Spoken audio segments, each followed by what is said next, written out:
I, at the beginning, talked about Africa becoming home to 4 in 10 of all humanity potentially by 2100. Isn't the truth of this that there is no way Africa can support the levels of population growth that we currently see? Well, I think Africa is doing well with regard to that.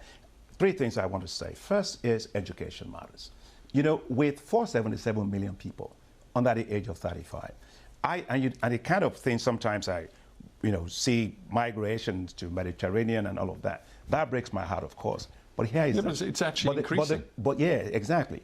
But the future of Africa's youth is not here in London. It's not in Europe. It's not in Latin America. It must be in an Africa growing very well, equitably, and able to create jobs. But okay, so what we are I see the potential, but I also see the downsides. Not so very long ago, a few years ago in this studio, Nigeria's former President Obasanjo told me that the levels of population growth in Africa that he saw at that particular time, I think it was 2017, represented a ticking time bomb. Would you use that language today?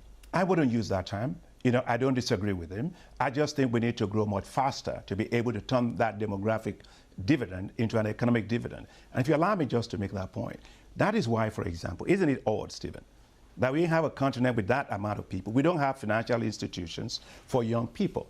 And that's why the African Development Bank is rolling out what we call youth entrepreneurship investment banks. They are new financial institutions that will give debt and equity for the businesses of young people, because I firmly believe that we must create youth-based wealth in Africa. We have to improve their skills, their entrepreneurship, their access to financing, and for them to be able to play a bigger role in our economy. Look, the future of the world is going to depend what happens to the youth of Africa. And so we are putting our financing at risk on their behalf. Otherwise, that's going to be our biggest risk, is not taking care of our youth.